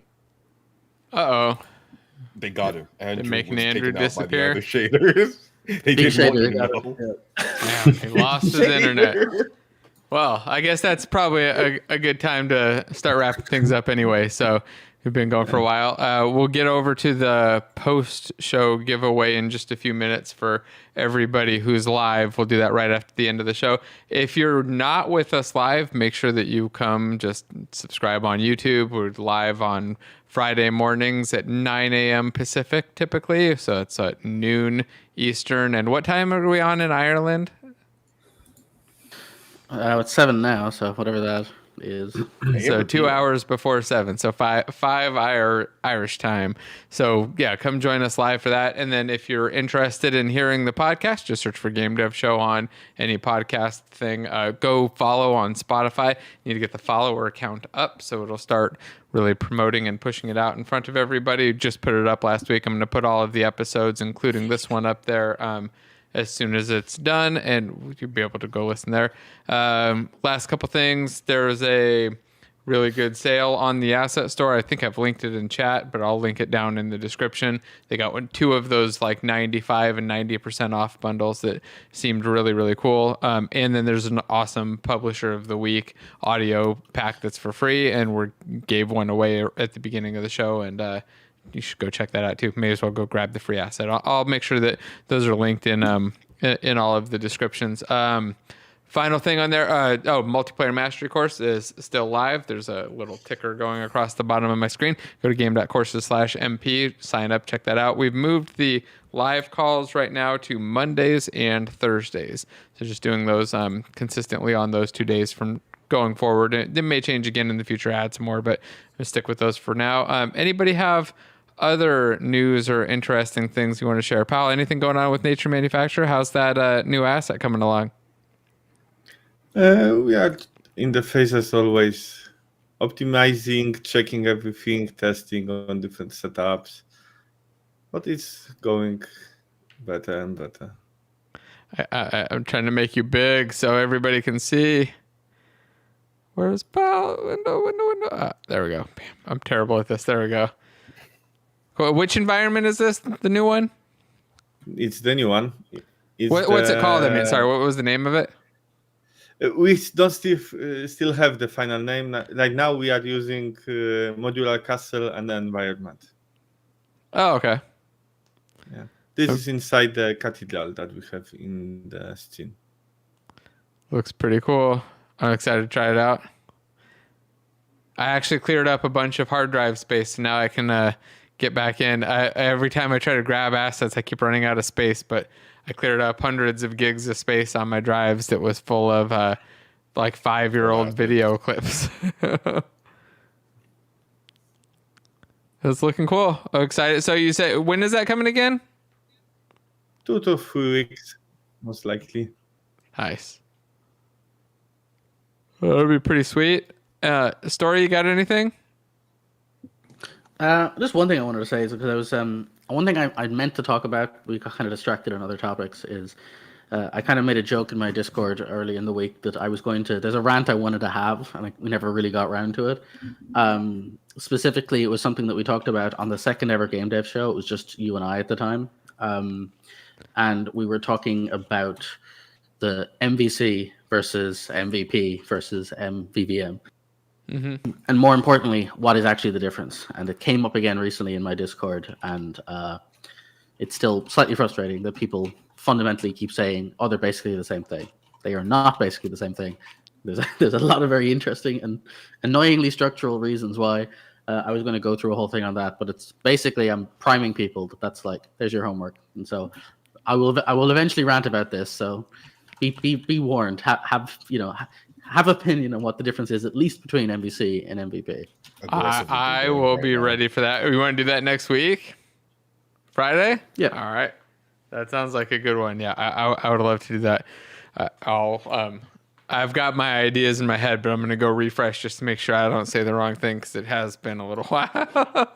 just to check. When you say MVP, you don't mean minimum viable product. You mean model no, I mean model view controller, model view presenter, and no, most valuable player. Damn it! Model. I should just come in like this is all wrong. You're the MVP. Hey, I'll be honest. I didn't know those other two acronyms. I only knew MVC. I only knew MVC. It's basically there's MVC, MVP, and MVVM. They're your big three-tier architecture solutions. Yes, I feel like those are the ones you hit. You get drilled in when you start to do a mix of enterprise desktop development and some web stuff. Like you hear a little bit in web, but enterprise desktop stuff. That's like, yeah, all you hear in those. Those totally, yeah. Those. That'll be a fun discussion. I like it. And what about you, Corvallis? What's going on over there? Two things I guess I can mention. One is finally finished all of the footage recording for a new video. It's going to be a remaster of the AI presentation I did, the Game Dev Guild on integrating AI. It's like 2 videos. Your audio is cutting out a little bit right now for me. interesting. It might be because the mic's a little farther away. Is that better? That might have been it. Yeah, it was losing a word every now and then.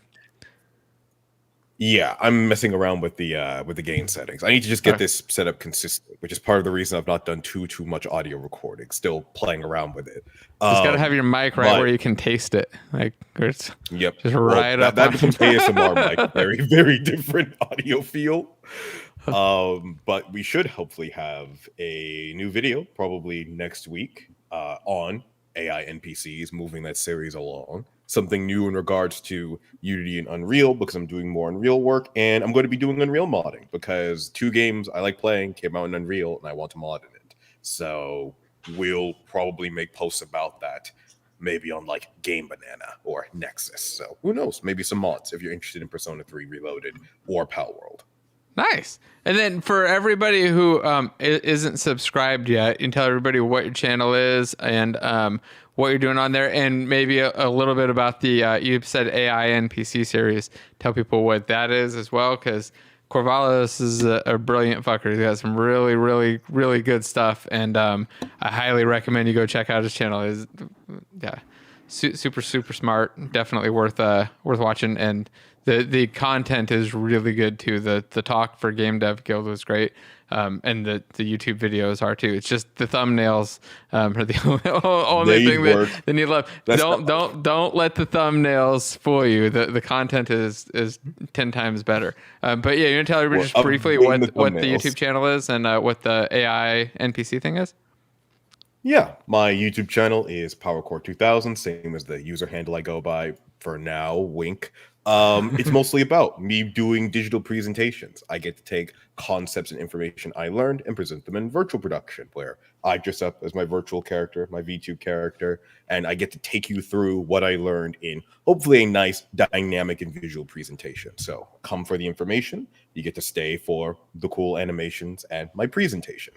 And the goal is, in the last video I made, where I had to remake my character and my entire virtual production suite, which is an entire rant on its own, I decided I wanted to make a dedicated series on the design and implementations and principles for AI NPCs. I've done some talks on it for the Game Dev Guild and AI Day. I'm going to redo portions of those talks with better footage, more up-to-date information, because some of the things in that very first talk literally don't exist anymore. So it was funny, like the methodology had fundamentally changed. So I had to redo that for the demo scenes, which will be fun. My own workflow has also changed. So hopefully you'll get to see me create a use case for hooking up AI NPCs, taking you from the very beginning of what are you doing, how do you even code them, what really are AI NPCs, how to implement them, and then hopefully some interesting conversations on the design for if you want them in a game or if you want them in a product, what does that entail? What does it look like to go through that process? So hopefully content like that and other content related to other technical challenges I've experienced along the way. One I really want to make too is comparing Unreal and Unity for virtual production, because now I've had more extensive experience in both. So I want that to be a fun point of comparison. So yeah, more animated videos to come. Nice. Well, it looks like a couple people have already gone over and subscribed, which is awesome. Yeah, I highly recommend it again. Definitely worth checking out. Anyway, thanks again, everybody, for joining us on this episode. We're going to stop the show and jump over to the giveaway. So bye, everybody. And I'm going to somehow magically remember to cut. I will definitely forget to cut this right out of the podcast one and put it on. So yeah, we'll just do the giveaway part real quick.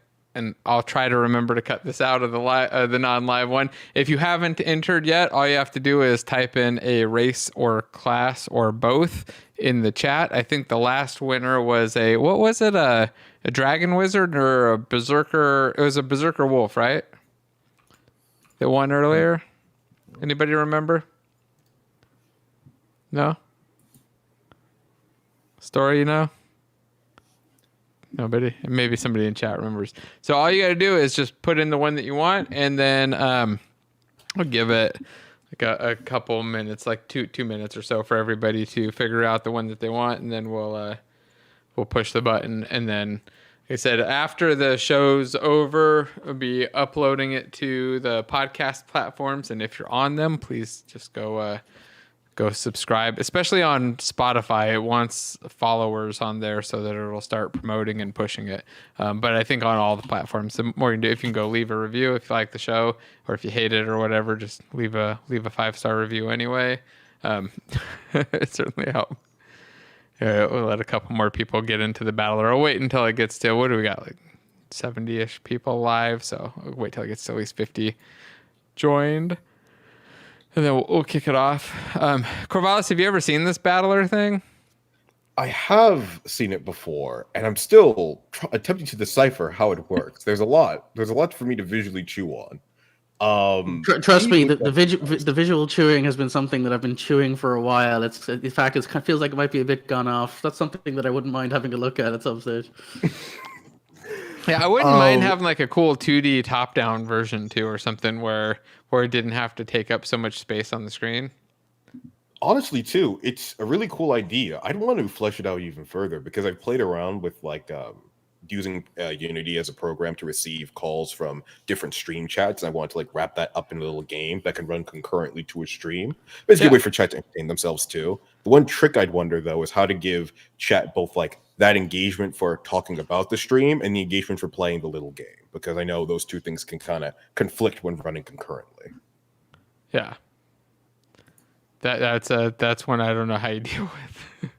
But the API stuff is super easy for doing all this stuff. Simple, yeah. The solution might actually be having two streams, but one of them is like the input chat and the other is the watching chat. Oh no, you could double up your vue count. Every person's already in two streams. They're watching two streams at once. That wasn't an accident earlier. I didn't even realize that's actually the game, but I'm going to steal that idea. I'm going to try that seems hilarious. I like it. All right, so Jeff just joined. I just want to change the colors of things. Just the colors drive me insane in this. Which colors? Just the which colors? There's multiple rainbows on screen. All the colors. It just doesn't have a consistent like theme. The only thing that's not yellow is determined by the classes right now. Also, we let me know if you want like a visual block layout, because I know you're still starting with Streamlabs, but probably having us in like a corner, chat in the corner, and then like a dedicated space for the little game happening would help. Yeah, I feel like something like that would be cool. If it did, I feel like right now it's fun and stuff, but it does take up a ton of room. So it'd be cool to do something slightly different. It might also be interesting to do something where people could just play online and use a web interface and control stuff too. But it would be nice also to have multiple views, because what you can do is you can have this overlaid in such a way where you can make it transparent for the background, and so you could have shortcut keys that would let you have like a strip at the bottom of like different views. So you could have like a 2D or 3D view with the same combat going on. So if you're having the full version, if you're like chunking down the numbers, you could have like a small strip version of the combat while we're talking, and then when you get to the final numbers, you could full screen it up. Yeah, that would be cool too. I like that. The more I talk about it, the more I want to get into this as a tech project. I'll send you the code in a little bit. I'll send it over. You want to play with it and look at it. It's a mess, but it's simple.